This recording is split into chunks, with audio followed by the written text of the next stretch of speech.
Are you listening to us on Apple Podcasts or Spotify or any other platform where you can leave a rate or review? Do you like what we're doing? If the answer to all of that is yes, please consider quickly giving us a 5-star rate. And if you wouldn't mind leaving us a nice review, we greatly appreciate that as well. Okay, let's do this.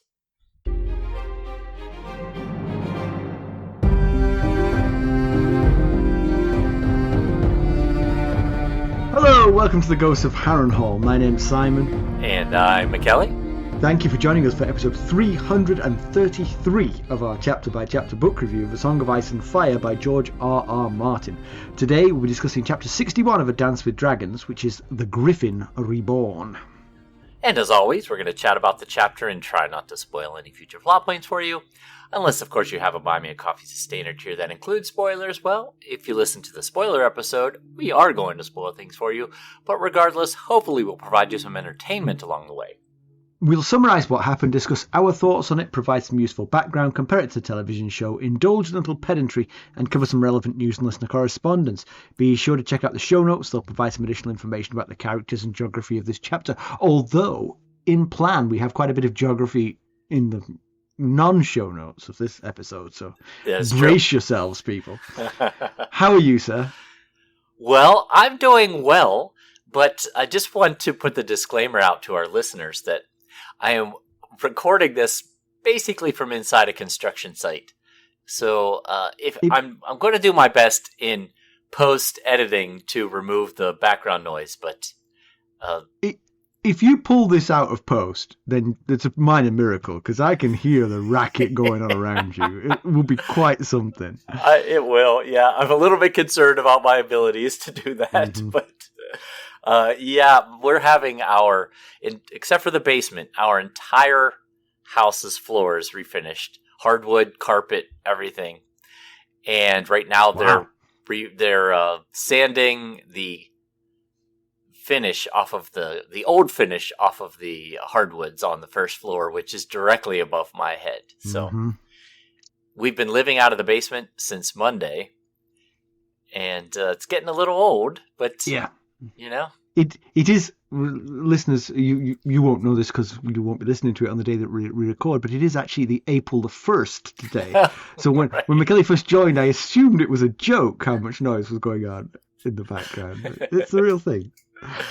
Yeah, and they're great guys. They've really been enjoyable to have basically co-living with us here for the past few days. Nice. But the only time they stop making noise is when they trip the breaker in the breaker box, which is down here by me. So whenever I hear them stop making noise, I just instinctively go over to the breaker box, see which one they tripped, and flip it back on. Well, Stacy is conveniently out to dinner with friends tonight. Clever. And as we can't make meals for ourselves because our kitchen is a disaster area, we've been eating out for all of our meals. And so tonight, I decided to eat last night's leftover Chinese food.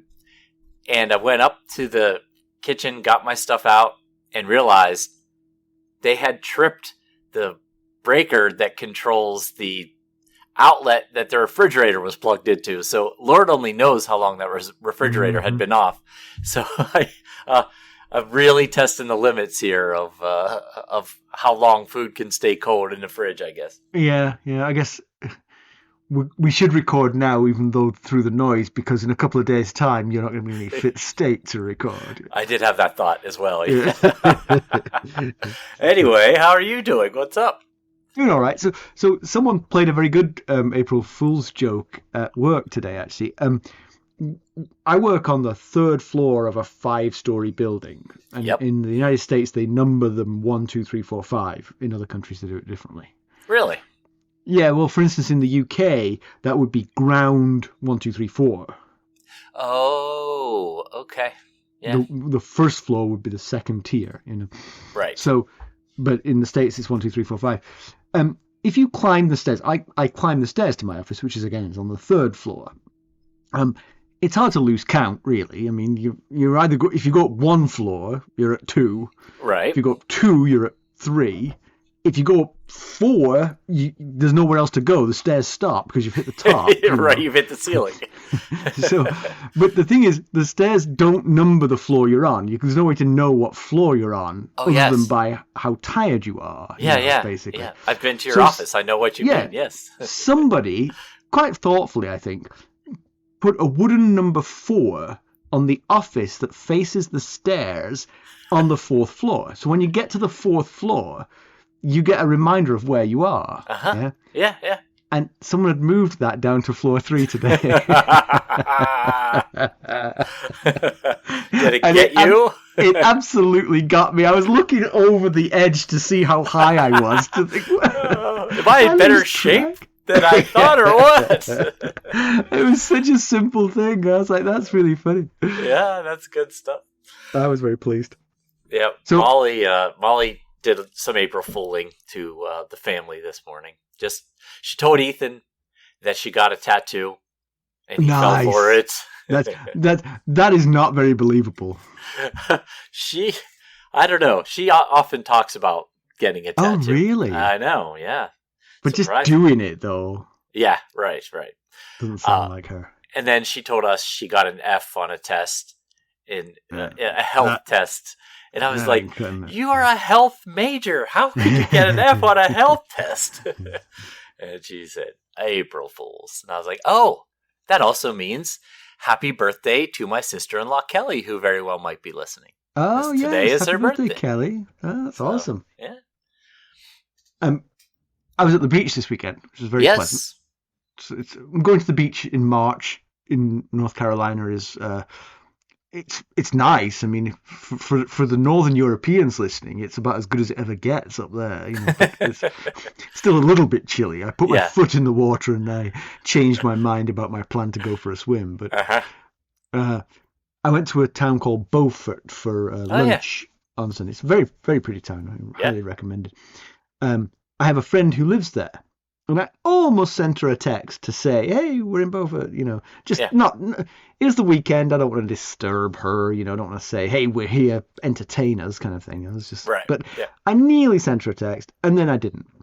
And then, so we had lunch, Carson and I, and during lunch, there was wafting over us was the smell of roasting coffee, and it was quite delicious. And we were being hosted by our friends. And so we thought, let's buy them a bag of coffee grounds as a thank you for letting us stay with them. Makes sense. We asked our waitress, where's that smell of coffee coming from? We'd like to buy some coffee grounds. And she said, I can't smell anything and there's nowhere around here. Okay. And we're like, okay. We thought she just didn't know or didn't understand. I mean, when I talk to Americans, they often look a little blankly.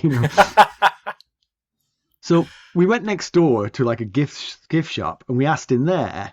And she said, I just made a pot of coffee. Was it that? And we were like, no. It's definitely like roasting coffee we could smell. And she says, I don't think there is a place around here.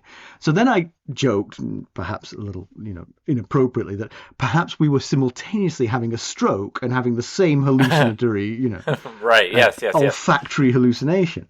But so Carson and I were sort of riffing on this joke and laughing about it kind of thing as we walked along. And we were walking down the street. And then from the street, Carson heard, Simon! And it was my friend who we hadn't texted, just driving down the street, and she saw us. But what a Carson was like, I really am having a stroke. Now I'm hearing things too. Right. Maybe it wasn't, maybe it was something that was in your food. And you guys, did you have a brownie? Did you ask what the contents of the brownie was before you ate it? But yes, we had a good time. Yeah, that's awesome.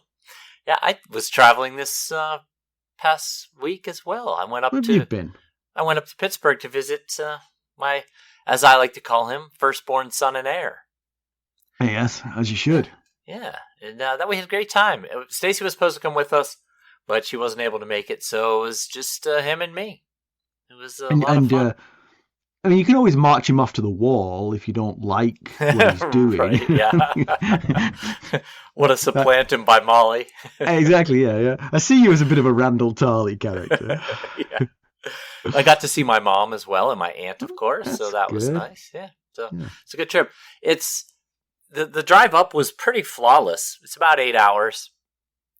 And but the drive back was almost completely flawless until I hit a town about 40 minutes west of here, and just standstill traffic. Oh, mean, and so the GPS redirected me off onto small, back roads. Apparently, all of the GPSs in all of the cars. Because all the cars did the same thing. Then it was just all the back roads that were jammed full of cars. I felt terrible for these people in their, sleepy little back roads, and there's hundreds of cars lying on them. Yeah. I've actually taken detours off that road, assuming you're talking about I-40. Yes. To get home from the west. And it's always the same. It's always you do sympathise for the poor people who live on parallel streets to that, because when it's closed, they get a lot of traffic. Yeah, but otherwise it was a pretty flawless trip. That's good. Well, anyway, enough of this frivolity. Let's get down to business. How did we leave the Griffin Reborn? Well, last we saw of, drumroll please, Jon Connington, for 'tis he who is the Griffin Reborn. He was reuniting with his old buddies in the Golden Company. He received a better reception than he was anticipating, considering the fact that he'd left them under a fake disgrace and then faked his own death, in order so that he could raise young Aegon as young Griff. While meeting with homeless Harry Strickland, the leader of the Golden Company, and his captains, he introduced young Griff as Aegon Targaryen, soon to be sixth of his name. Aegon announced his plans to sail for Westeros, rather than wait for his aunt Daenerys. A Volantene fleet was more than happy to transport them to get the Golden Company out of their hair. Finally, we learned that Jon Connington is secretly succumbing to greyscale. Mackelly, why don't we give the summary of this one? Okay. So Jon Connington and the Golden Company prepare to siege Griffin's Roost, the ancestral home of House Connington. The castle sits along the coast of Cape Wrath in the stormlands of Westeros. He had been expecting to lose around 100 or more in the fighting. They lost 4. That is a good thing, because storms scattered the Volantene fleet carrying the Golden Company. Of the 10,000 men, less than half have shown up in the designated landing zone, and none of the ships contained the elephants, much to homeless Harry Strickland's chagrin. The woods had been allowed to creep too close to the castle, allowing the men to get within 20 yards of the gate before breaking concealment. The meager guard protecting the castle had no time to put up a defense. Jon has archers bring down any bird sent by the maester, so no word escaped of the invasion. The battle took mere minutes, and just like that, Jon Connington is a lord again. Jon gives orders to round up all occupants and bring them to the yard. In the meantime, Jon makes his way to the roof of the East Tower to survey his lands. He's made that trip 100 times with his father, but it's the one time that he climbed those stairs with Rhaegar that stands out in his memory. He recalls their conversation, how he tried to impress the Crown Prince with the fact that these lands will someday be his, meaning Jon's, not Rhaegar's. Rhaegar has much more lands coming. True. And they were, if only for a short while. He rose too high, loved too hard, and dared too much, he thinks. His memories shift to his failures at the Battle of the Bells, of King Aerys stripping him of his lands and titles and exile him, his cousin Ronald becoming the new Lord of Griffin's Roost, until the new King Robert further tore down the house by stripping the lordship from the Conningtons altogether and giving away 9/10 of their lands, making them only landed knights. The current knight of Griffin's Roost is Ronald's son Ronnet, who is off in the Riverlands. His glory turned into his downfall at Stony Sept. He had known Robert was in the town, wounded. Jon, the newly minted Hand of the King, envisioned himself being written into the histories of the realm by ending Robert's rebellion, slaying the usurper in single combat. He once told Miles Toyne he did everything humanly possible to find Robert in the town, but the townspeople continued to hide him. Not even Tywin Lannister could have done more. Miles Toyne pointed out the falsehood in that particular claim. Tywin Lannister would have burned the town and everyone in it, ensuring that Robert died. He would then, ever the pragmatist, have granted Ned Stark and Hoster Tully pardons, ending the rebellion once and for all. Jon thinks of how Robert survived only to kill Rhaegar on the Trident. Jon failed the father. He will not fail the son. Back in the yard, the new Lord of Griffin's Roost meets his people of the castle. 2 of them are fellow Conningtons, Ronnet's siblings, and 1 is Ronnet's natural-born son. All in attendance bend the knee without incident. Jon excuses himself early at the following feast. He finds Haldon Half-Maester in the Maester's Tower. They discuss the missing men of the Golden Company, and Jon thinks of how previously he'd never have tried to land on Cape Wrath. But with Robert and Renly both dead, and Stannis on the other side of the realm, everything has changed. Plus, Jon still has friends in the area, friends who will remember him and the purported fate of Rhaegar's infant son Aegon. The Golden Company proved their mettle after the landing. He split the men up into 4 groups. His and 2 others were tasked with taking the seats of Rainhouse and Crow's Nest, along with Griffin's Roost. The 4th stayed behind at the landing site, guarding Prince Aegon. The men debate the benefits of missing elephants before Haldon fills Jon in on the news of the realm. Lannisters are bad at keeping friends, we knew that. The Tyrells have left Storm's End, we knew that. Stannis is in open rebellion, we certainly knew that. And the Ironborn is raising up a king. And the Vale has been absent from any news. Jon asks of Dorne. The news there is muddled. Jon wants Haldon to write to Sunspear to inform Prince Dorne that his nephew lives and has returned to claim his rightful throne. Next, the men debate how they're going to entice and reward other houses when they don't have dragons. They are short on gold and lands to grant. Haldon suggests a marriage pact involving the prince, but Jon wants Aegon an eligible bachelor if Daenerys ever arrives. Haldon suggests Jon's own hand in marriage, possibly to the Princess of Dorne. That is met with a cold stare. The next morning, Jon asks for the worst wine in the cellar. He can't ask for vinegar daily, the usual treatment for greyscale, as it might tip his hand. So he soaks the hand in wine instead. It has begun to spread down his hand a bit, reaching the second knuckle of his middle finger. He should have let the dwarf drown. I would think that the weight of it might tip his hand. Yeah. Later in the day, he convenes a war council. News arrives of Mark Mandrake and 500 men landing on Estermont and claiming the castle. That is good news. The Estermonts are relatives to both kings. They will make good hostages. The force has no archers, so likely word got out of the attack. But it matters little, as Jon allowed no identifying flags or banners to be flown, so any reports will be confusing and likely erroneous. While the Iron Throne is unsure of what is happening in the Stormlands, Jon will secretly woo potential allies. However, his primary target is Doran Martell. Only he carries enough weight to make the Iron Throne take notice. He must have Dorne. Jon and Homeless Harry debate whether the best move is to wait for the full power of the Golden Company to be reunited, or attack quickly and decisively. Jon announces his plans to take Storm's End. This revelation is met with awkward side glances. How does Jon plan to take a nearly impregnable castle? By guile, and they march in 11 days. 4 days later, Prince Aegon arrives, riding at the front of a host including 3 of Harry's precious elephants. Aegon is accompanied by his lone Kingsguard brother, Sir Rolly Duckfield, and Lady Lemore in her scepter's robes. Jon had tried to talk Aegon out of naming Sir Rolly a Kingsguard. He's a solid guy, but not Kingsguard material. The prince retorted that Rolly would die for him, and that is all that can be asked of a Kingsguard knight. I guess he wouldn't be a Kingsguard brother if he doesn't have any siblings yet. Well, that's a very good point. Yes. He'd just be Kingsguard.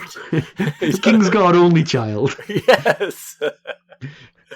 When the prince and Sir Rolly arrive in Jon Solar, Aegon mentions that Homeless Harry had tried to talk him into waiting before making any more advancements. Aegon thinks the man is soft. He agrees with Jon. They will ride on Storm's End. But there's one change the prince plans to make. He will lead the charge. We'll be right back. Hello, friends. Are you ready to make some unforgettable memories? Well, if so, consider the Marriott Bonvoy program. Discover the perfect destination for your summer getaway and unlock exclusive deals on luxurious accommodations. With our affiliate partnership, you'll enjoy unbeatable savings and a seamless booking experience. Don't let summer slip away. Visit Marriott Bonvoy today and make this vacation season one for the books. Use our Ghosts of Harrenhal affiliate page to check it all out and buy Bonvoy points or give some as a gift. The link to our page is in the show notes. Yeah. I'm going to save the specific comment I'm about to make, or not make, for the conclusion. But I think this is a very important chapter in the book. Yes. Even if this thread of the story peters out for some reason, if someone reveals that Aegon is a fake and this whole story just goes away, it's still a big moment in the whole book. Yep. But I I really enjoyed it too. I thought it was a great chapter as well. Yeah, I agree. We'll get into that. We'll get into why is so important here shortly. So you wanted to start with a reminder of something. Yeah, so Kevin told Cersei when he came to visit her in her confinement in the Great Sept of Baelor, and he mentioned reports of sellswords landing all over the south. He mentioned rumors of Tarth, the Stepstones, and Cape Wrath. Well, we definitely know that they're invading Cape Wrath. Franklin Flowers mentioned that likely the Volantene are dropping men wherever they can find them, including the Stepstones. I really hope not Tarth, though. We haven't heard for ourselves anything about Tarth. That would be unfortunate for our friend Brienne of Tarth. True. Yeah, but it's interesting because, of course, Kevin didn't know what this portended. He was just reporting that it was happening, but what did it mean that sellswords were landing? Presumably, his concern was that they were being rallied by someone. Someone was paying for them to come over, and it wasn't the Crown. That's for sure. No, he thought it was Stannis. He didn't know where Stannis could have possibly gotten the money to hire the Golden Company or sellswords is all they knew at that point.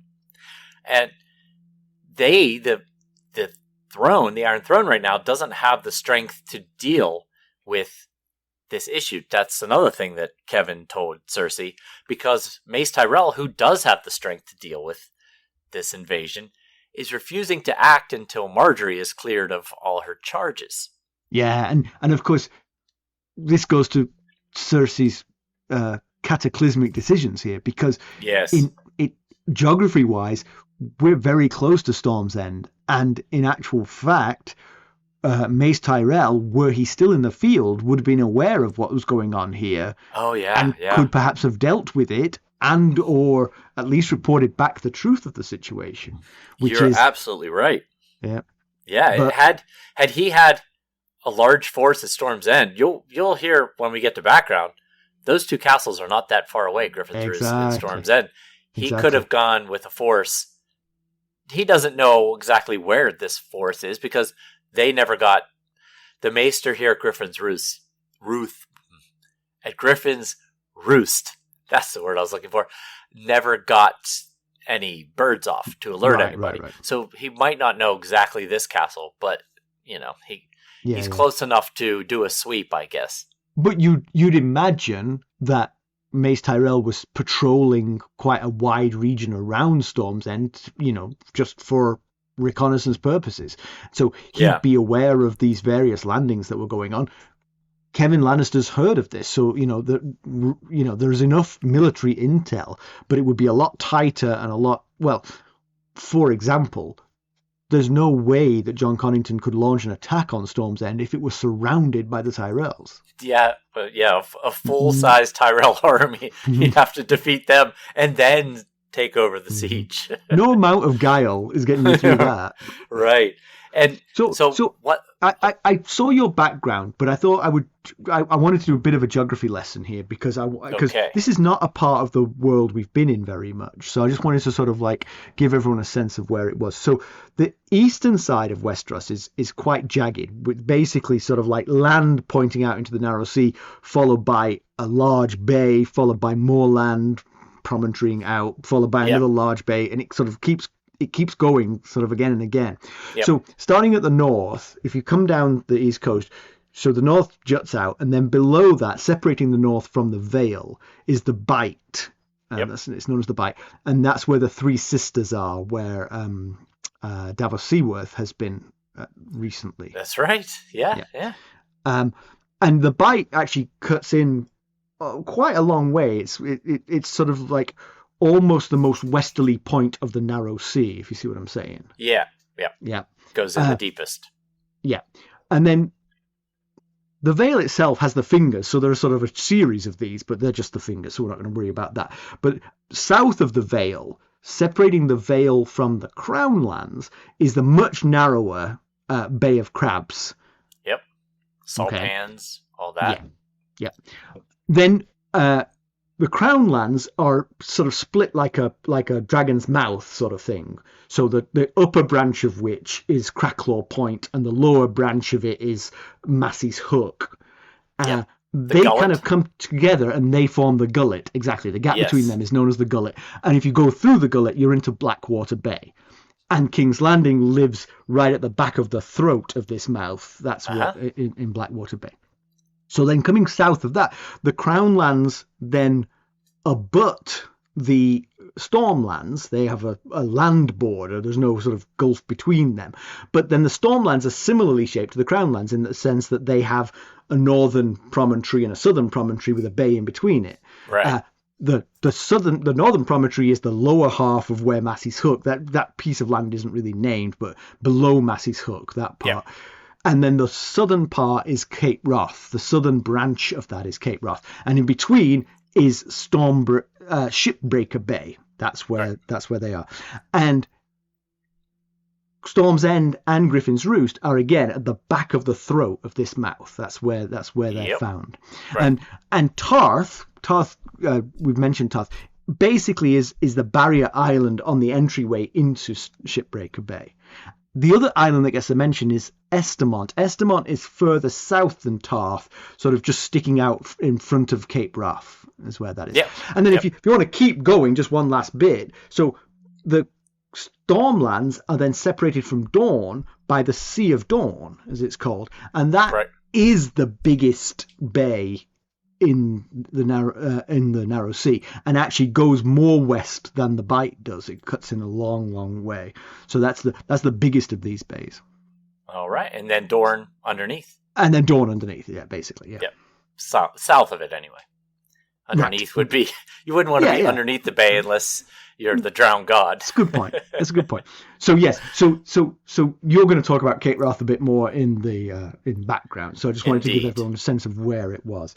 But funnily enough, actually, you in your background you used exactly the terminology I actually had to go look up today what the name of the dangly thing is in the back of your mouth because I didn't know what it was called, and then I saw that you used exactly that term in the background. The uvula, I believe it's called. Did I use that? Oh, well, you said the same thing. You said it was the back of the throat. Yes, I did, because I was like, that doesn't sound like what I remembered writing. The uvula is actually Storm's End. Storm's End is the uvula, and Griffin's Roost is very much the very back of the throat. Right, yeah. So, back to the action. Now you know where it is. That's right. Jon Connington is a lord again after 17 years. Good for him. Well, is he, though? Because he's taken back control of Griffin's Roost, but Griffin's Roost has been stripped of its lordship, right? We'll be right back. This episode is sponsored by Audible. To get a free audiobook, or 2 if you're an Amazon Prime member, go to our exclusive URL, audibletrial.com/ghostsharrenhal. You can find the link in our show notes. That is true. I guess it depends on who you're basing the lordship off of. Because I'm guessing he's calling himself a lord because Aegon, when he reclaims the throne, will name him Lord of Griffin's Roost. True enough. Yes. And Aegon can claim the throne right now. You can say, Stannis is. Yep. Yeah, Stannis is doing it for sure. Stannis is giving people titles left and right. It's the only thing he has to give people right now. Yeah. But it must feel good to be home. He thinks of the 50 generations of family that have ruled Griffin's Roost previous to him, and that only one lost it So, that must be a tough thing to have on your shoulders. It does make you wonder, actually, how any family lasts this long. Because you think, what did he do? He chose a side in a massive civil war. Yeah. And he chose the losing side. Right. And if that's all it takes for a family to lose its lordship, how does a family last thousands of years? 50 generations, right. Yeah. They picked right every other time. Exactly. Or they picked wrong, but it was quiet enough they didn't actually lose their lands. Yeah, I guess so. It wasn't enough of a disturbance to cause they didn't run afoul of the new lord of the new king or whatever. I guess badly enough. Now, in this instance, Robert gave 9/10 of their land away to the others who supported him. And partly it's because the Conningtons are a Stormland house, and one of the few who didn't eventually rally to Robert's side. And it was, Jon thinks a lot in this chapter about how it was for love of Rhaegar that trumped his loyalty to his liege lord ultimately. Mm-hmm. Yeah. And that love of Rhaegar is quite a sort of strong thread through this chapter. I mean, he's wistful as he climbs the tower, forgetting the 100 times he climbed it with his father, but remembering the one time he climbed it with Rhaegar, and how he was kind of like showing off to Rhaegar, even though he knew it's hard to show off to Rhaegar. Right. It's like saying, and this old Ford Pinto is going to be all mine someday. Well, the Crown Prince drives off in his Ferrari or something. So you posed in the notes, is this love like the love between Ned and Robert, or more like the love between Renly and Loras? Right. And it's a reasonable question. I think if you're looking for it to be sort of a more sexual love, then even requited or unrequited, there are clues in this chapter for sure. For example, when Haldan Halfmaester suggests him giving his hand in marriage to the Princess of Dorne in order to seal the alliance, well, that's a really good idea. That's a rock solid idea. It's a terrific marriage for him, given that he is an up-jumped hedge knight at this point. She, we know, is beautiful, and it would seal the alliance between them. The Crown Princess of Dorne. Yeah. The heir to right, exactly. To her father. I mean, it's a huge win, and he discounts it without any consideration, which suggests that he's not of the marrying type. Now, he blames his grayscale. He does. No one can know, even a wife.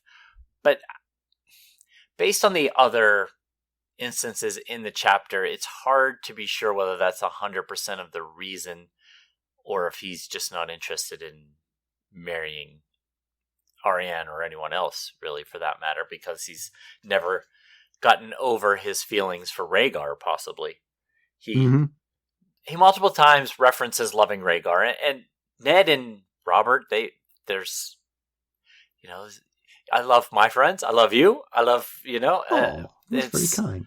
I'm not sure I can say it. And that's, that is, nothing one way or the other, but multiple times he thinks of his beautiful physical attributes, Rhaegar's. Yeah.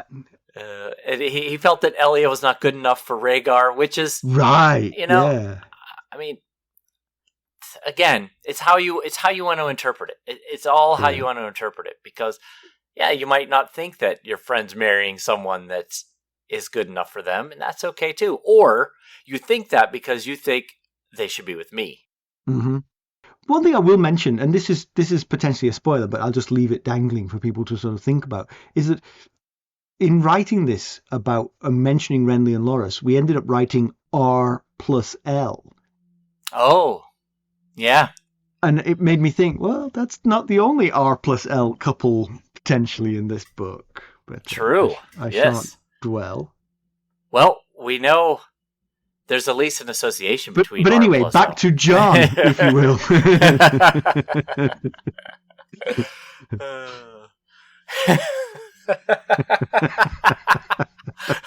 Only people who know would know. Exactly. Yeah, exactly. It's only a spoiler if you already know.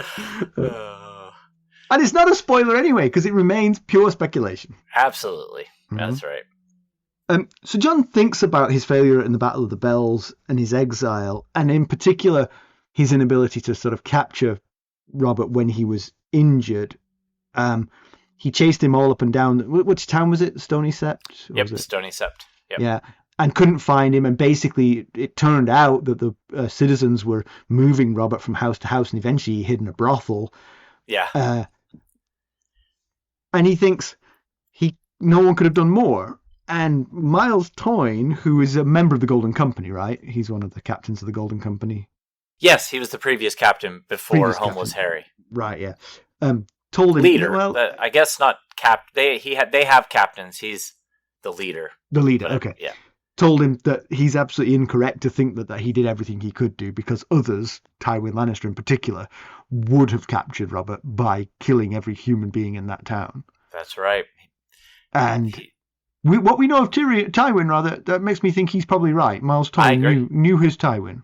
Yeah, absolutely. And we talked about the Battle of the Bells in the Arya chapter when she was in the Stony Sept with the Brotherhood Without Banners. We actually met Robert's bastard daughter, Bella. She flirted with Gendry, who is likely her half-brother, kind of a Targaryen Lannister's accidental Targaryen Cersei and Jaime Lannister situation going on there. But yeah, I think Miles Toyne was right. Yeah. Tywin would have spared nobody to ensure that Robert was dead, and Jon was more sensitive and tried to be a better human, and ultimately in the end it might have cost more lives, including Rhaegar's, because after the Battle of the Bells, we have the Battle of the Trident, and then the sack of King's Landing, and thousands died in that fighting. But it's hard not to fault Jon. He's not a monster like Tywin. I would have done the same thing. I wouldn't have been able to just randomly... Right. You could have maybe pressured them a little bit more, sort of drag the villagers out and say, look, I think you guys are hiding him, and I'm going to start chopping heads off until I find him. It's not worth your head to protect this guy. Yeah, he said he put people in crows' cages and starved them. He did do that. That's right. He did say that. Yeah. All right. So he did try. He tried like you and I would try. Not real enough. He wanted glory in defeating Robert in single combat, but in the end, an injured Robert almost killed Jon. So it was all around just an ultimate failure. Yeah. So Jon was exiled after the war when Robert won, and Jon's cousin Ronald retained the castle but lost the lordship and the lands. Ronald has since died, so the current knight of Griffin's Roost is Red Ronnet Connington, who we have heard of before. I was itching back in my mind. I didn't like this guy, and then I remembered why. That's right. He's that guy who brought Brienne a rose and told her he'd never marry her. So he's a cad and a bounder, and I hope he loses Griffin's Roost, and yay, Team Jon.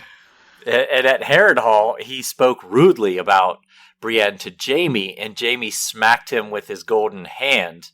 Nice. And then, to get him out of his sight, the last we've seen of Red Ronnet was escorting Willis Manderley to Maidenpool. So we don't know what's happened to him since then. At least I don't. Yep. So do you have any idea how they're going to take Storm's End, which I assume is what they mean when they say a nearby impregnable castle? Sounds a lot like Storm's End to me. By guile. Now, we know Storm's End has been defeated by guile already once in this story, in many ways. By Stannis and Melisandre. Yes, if you've got a shadow assassin, that's the way to go. That could be the way to go. Exactly. Yes. Yeah, we did learn that Mace Tyrell has left a token force outside the gates, outside the walls of Storm's End. But how do you take a castle by guile? Do you maybe clear out that token force and claim to be a Stannis supporter?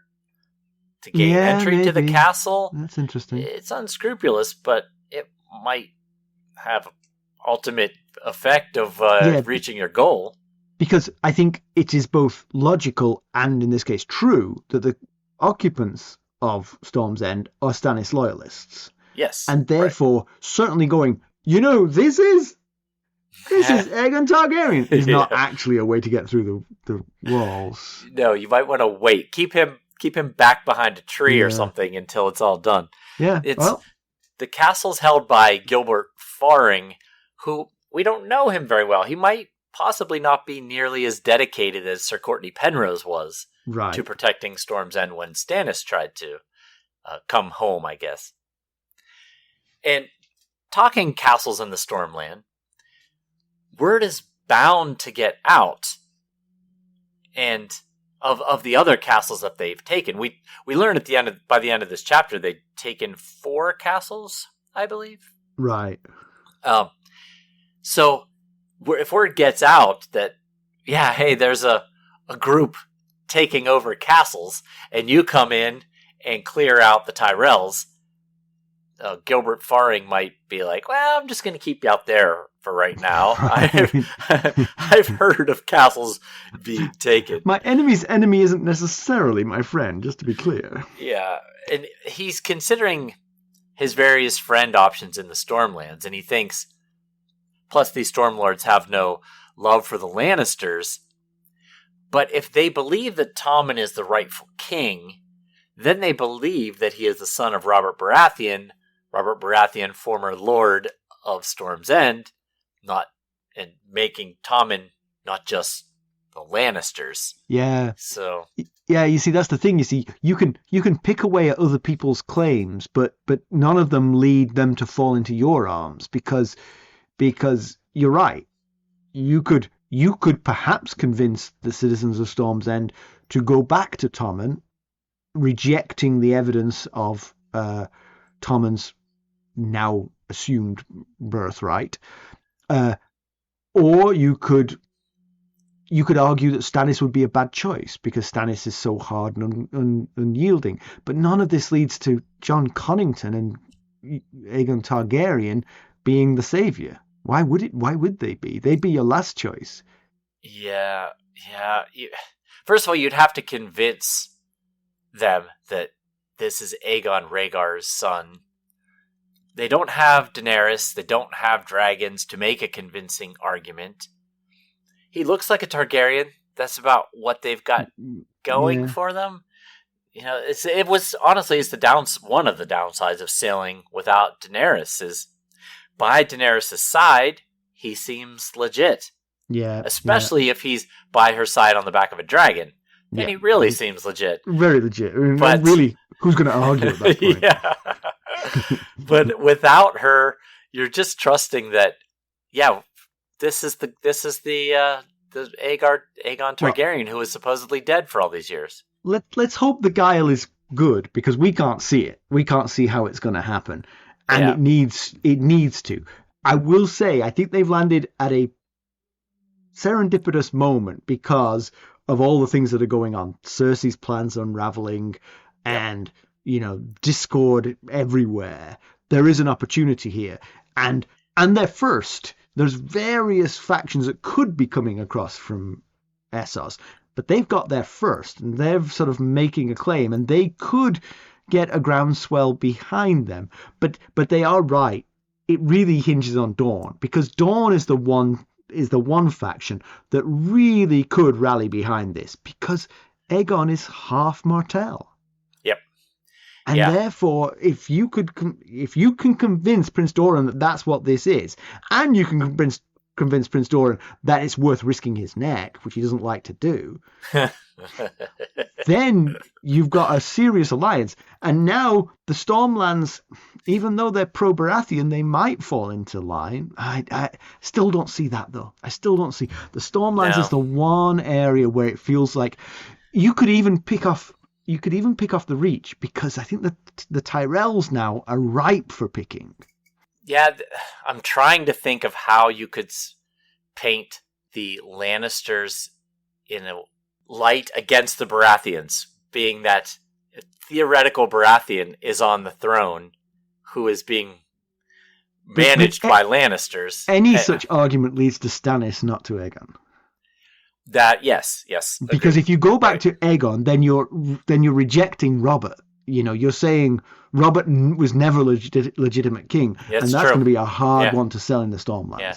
I was thinking Tyrion killing Joffrey, a Lannister killing a Baratheon, but you're right. It goes back. It would go back to Stannis unless you're saying.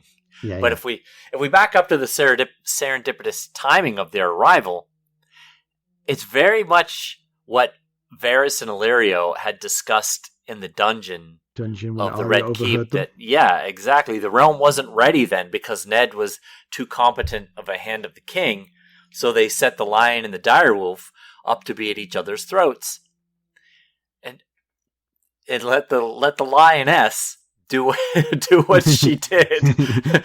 Now, what's not helping them is that Kevin is now the regent, and possibly setting some things to right. Right, but the damage may be done. I mean, if you think Illyrio and Varys have some grand scheme, the damage to the Lannister cause is so great that even with competent leadership now, it may never recover.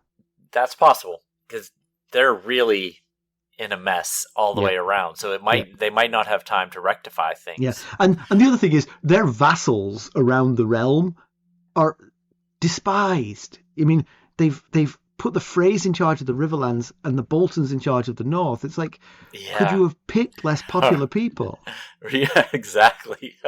I think Halden Halfmaester breaks that up, that they've chosen to align themselves with houses that are known for treachery and cruelty. Yeah. But about the Dorne, about Dorne Martell that you mentioned. So we talked about it being us having a hard time seeing how the Stormland houses would rally around a Targaryen. Maybe they would do it because they just know that that Tommen is a puppet of the Lannisters right now, and they'd rather have the old Targaryen rule back. That's one option.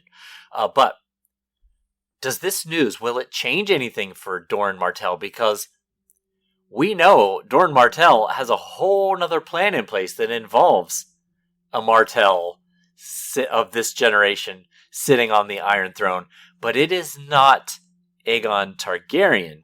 So is he content with any Martell sitting on the Iron Throne, or specifically he wants one of his children sitting on the Iron Throne? I think Dorne Martell sees this as a way to hedge his bets. If he gets news of this, and the situation hasn't changed, he's now got two irons in the fire, Yeah. And if I were him, I wouldn't be marrying Arianne to Jon Connington. I'd be holding out for a marriage to Aegon. Sure. Now, that's a little bit incestuous because they would be cousins. First Which cousins. In Westeros, complete Tywin strangers, and Joanna. never met him before. Yeah. Tywin and Joanna were first cousins. I mean, it's because nothing, I guess. Basically you've got two routes. You've got a male Targaryen and a female Targaryen. You're wooing them both. Yeah. You basically, eventually they may have to fight each other, but at that point, you can't lose at that point. That's true. Well, that's true. Yeah. Although I guess both of your kids would be on opposite sides. They would, but here's the thing. What's the likelihood of those two being the two successful ones? It's not that great, but one of them being successful, there's a chance. The other one falling in battle, and therefore, Now, I will say, it seems highly unlikely that news of this option with Aegon Targaryen would spread in time to Meereen, where we know Quentyn is about to do something incredibly dangerous because he thinks his father is relying on him and has no other choice.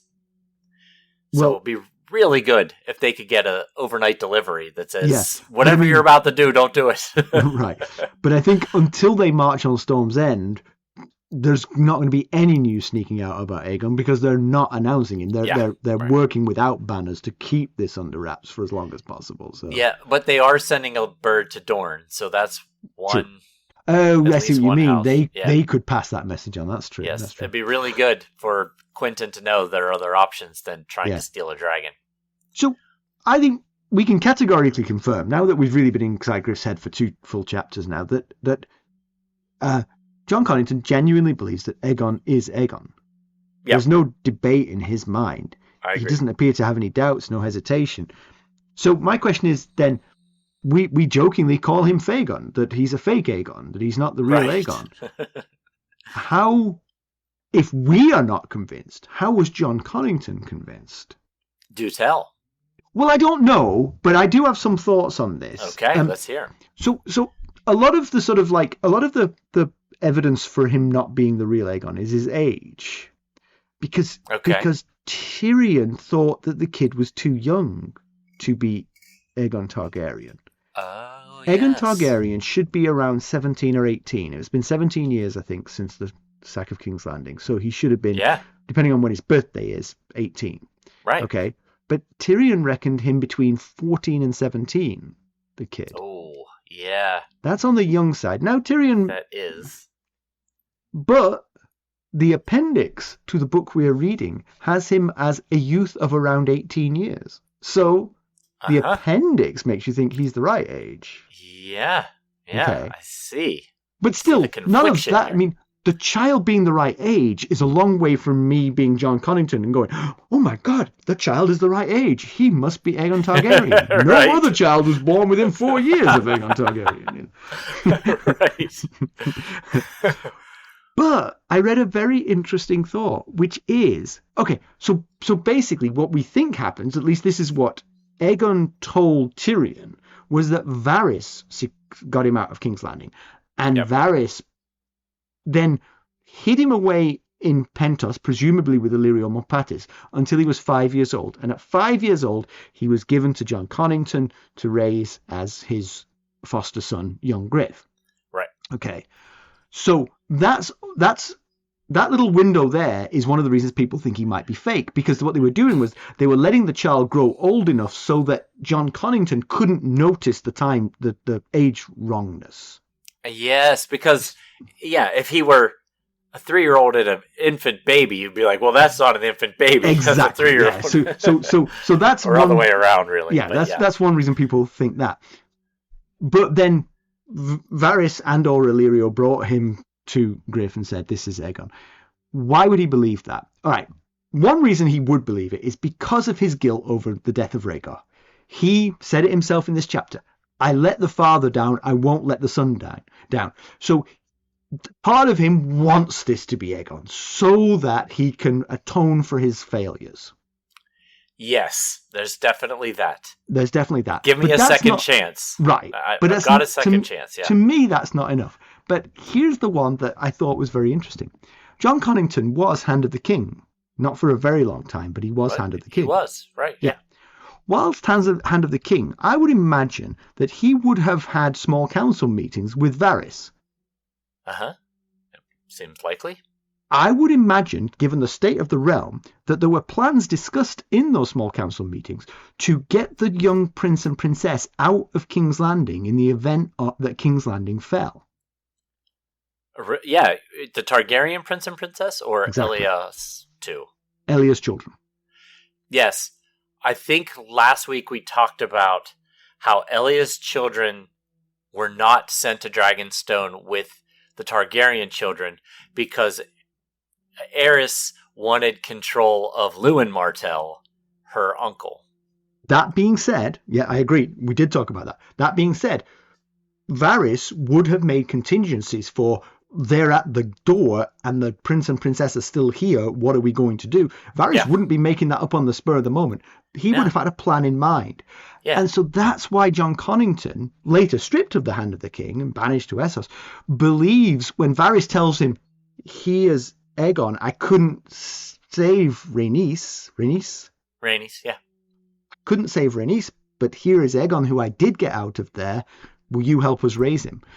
Then Jon Connington is like, he said he was going to get him out of there, and he did. So that to me is like, okay, now I can believe it. If they just come up to him in the middle of Essos and go, this is Aegon.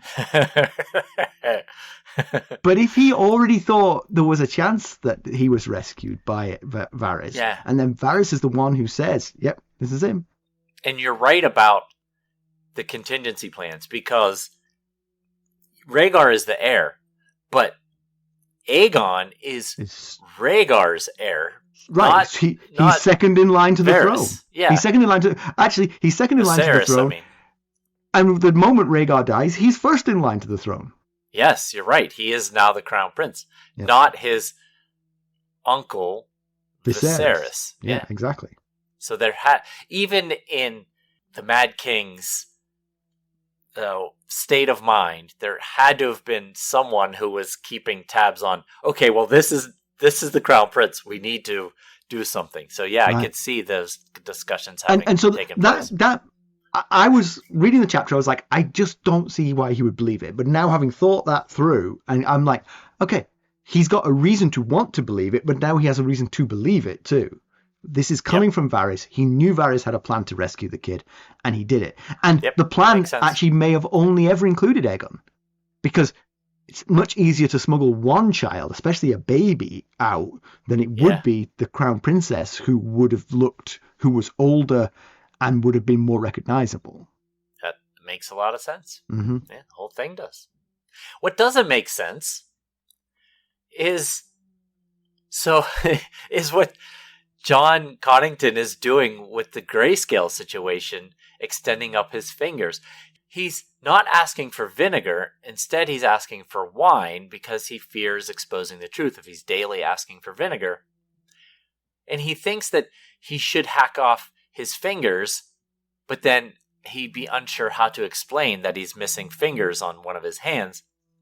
And I thought, he just had a battle. I know they only lost 4 people, but okay, you got to confide in someone here. And Halden seems like a really good option if you have to confide in somebody. You confide in Halden, he make up some reason of how you got injured in the fighting, and you have to lose a few fingers. Maybe you want to go in first, and then you pull off to the side and, oh no, I've hurt my hand. Everybody keep going. There's someone shot an arrow through it or something, whatever you come up with. Surely a man that's traveled half the world with you wouldn't just abandon you because you say that makes sense to me, but George Martin made the point in this chapter that people who would fight and die for you would abandon you in a heartbeat if they knew you had grayscale. So he is setting that up for why the answer to your supposition might be that ain't gonna work. But I agree with you. I think if he's got the guts to chop his own fingers off, then he should just go ahead and do it. I probably wouldn't. And also I mean, just get some cucumbers and ask for biggest vat of vinegar we've got. Just, I'm a big pickler. Oh yeah, I'd love to do it. Love to pickle. I'm thinking Halden could have cut the fingers off for him.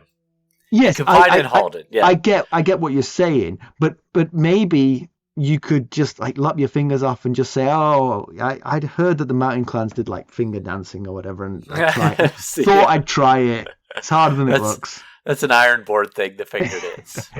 Whoever, some murderous monsters do that. I agree. He did have that line about how people who would fight and die beside you or for you would run at the thought of grayscale. But I just don't know that logic extends to a half maester who you have traveled with for so long. I just don't see him abandoning you at that point. Yeah, they didn't abandon Tyrion. But then they didn't know Tyrion had grayscale. He didn't have signs of it. Yeah. But at this point, they've been sailing with Griff for so long. If it's going to spread to them, it's likely have already been spread to them.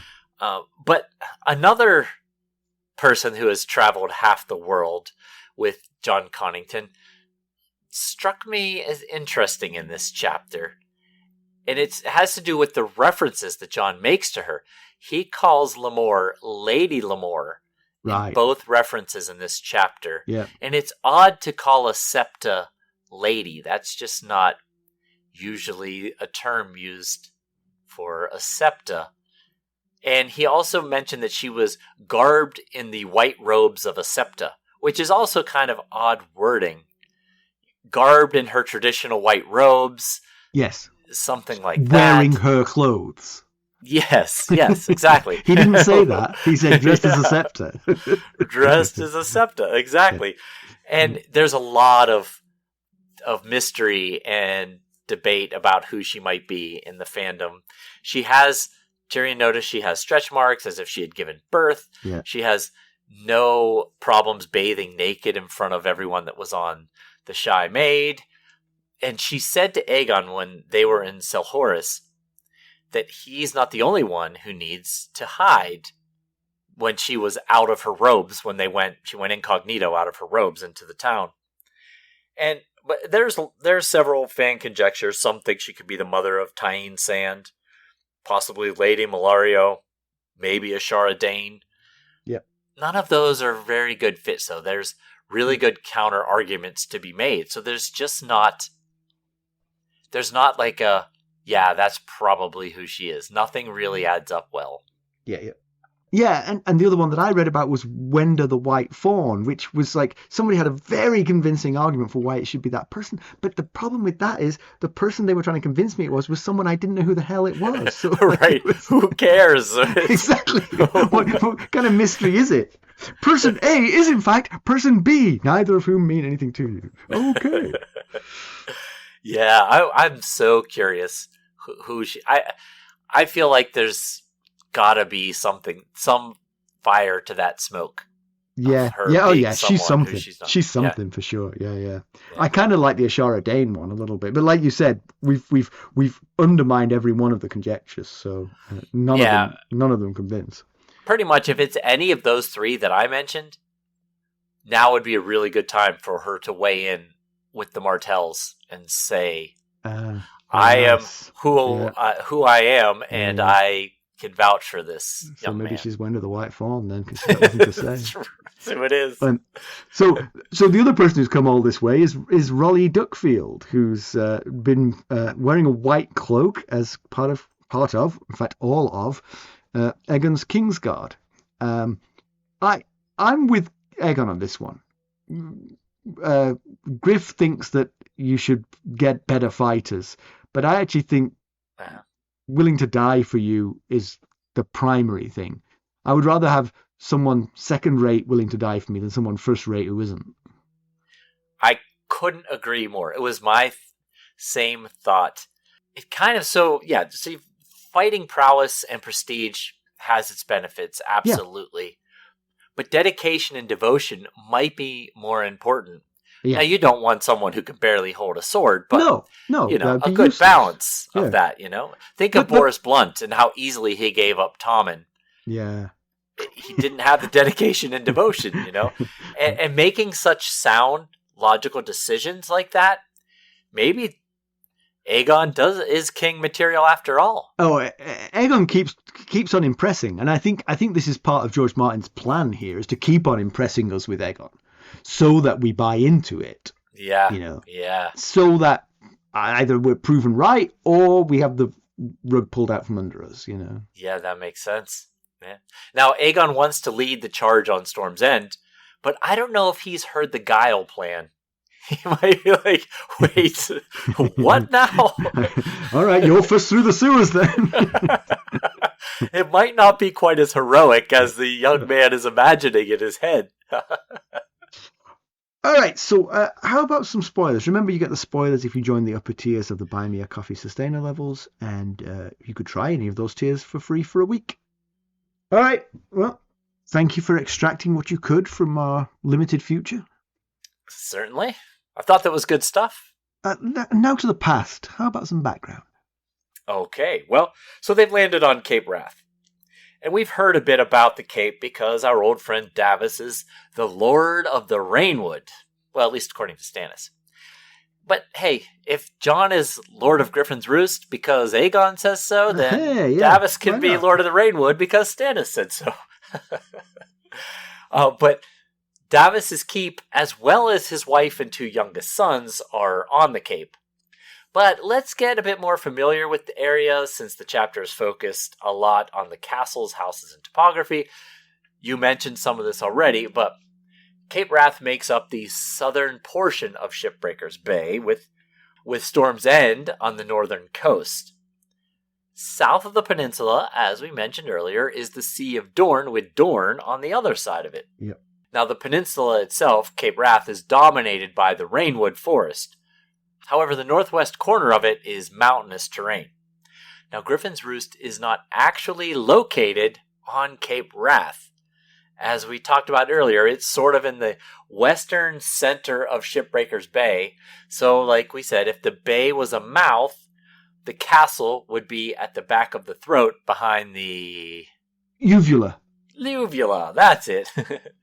And like we just met, well, as we mentioned in spoilers, it's not all that far away from Storm's End. It's quite close, actually. Some of the other castles that they've mentioned capturing in this chapter are Crow's Nest, seat of House Morrigan. It's in that mountainous northwestern corner of the cape I just mentioned. And then Rain House, seat of House Wild, is out on the northeast tip of the cape, along Shipbreaker Bay. And then the castle that Jon learned about them taking at his war council is Greenstone, and that's the seat of House Estermont, which Simon had already told us, is an island off the east coast of the cape. And that leaves two major seats untaken at the moment by the Golden Company, Stonehelm and Mistwood, and they sit along the southern coast of the cape. All right. That's good. Yeah, well, it's been a good geography chapter. There will be a test. Listen. There will. Study up. Yeah. So, comparison with the television show, Jon Connington and Aegon were completely dropped from the TV show. Yeah. And again, if you wanted one piece of evidence for why this Aegon is not real, that would be it for me. Yes. Yeah. And it's unfortunate in many ways. But again, I've said it many times. If I was George Martin, I would review the reaction to my television show and change my books accordingly. Aegon is a fascinating thread, and leaving us with nah, just kidding, would be somewhat disappointing. A lot of people think that's why Winds has taken so long. Because he's like, whoa, gotta stitch this back together again. Right. The catching of greyscale whilst taking a river dip with Tyrion was kept, but it was given to poor old Ser Jorah Mormont. Yes, that's right. Yeah. Yes, but I recall this. Otherwise, this doesn't really happen. Yeah. Pedantry Corner, I don't have anything. I don't either. I mean, this is certainly not pedantry, but... Right, go on. I do just wonder why Jon is willing to succumb to greyscale without any effort to fight it right now, when all the things he's been planning for so long for coming to fruition, Aegon are finally coming to fruition, and he's just going to be like, well, what am I going to do? Let's just, we'll live it out as long as we can. But That's just a bit hard to swallow. I think it goes to his single-mindedness. He's living now to redeem himself in the eyes of Rhaegar. Yes. And so he doesn't have time to chop his fingers off. He's going to die of this, but in the life he's got left, he can make Aegon king. That all makes a lot of sense. Yeah, and like I said, not pedantry. I just forgot to bring up the fact that it's all happening. It's all finally happening, and he's just letting himself succumb to it. So, news and notes. We don't have any news and notes. We don't have any news and notes. Oh my goodness! No. I don't know what to do. Well, that's good. We've run pretty long anyway, thanks to no small part to your shenanigans going on. We'll see how much of this that gets cut out of the final version. Plus, I'm miserable with pollen. Oh my god. Oh, I am taking as much drugs as I can to keep it at bay, but it is fighting its way through. Do you know? So they have to move all of your furniture out of your house, basically, when they do these floor refinishing. And like 50% of our furniture is in the garage, which both of our cars are up on the street. Right, yeah. But a good other 50%. I figured that out. Yeah, is on our screened-in porch on our back deck. And I'm like, that is just all going to be covered in pollen. You are going to bring in a lot of pollen, my friend. Yeah.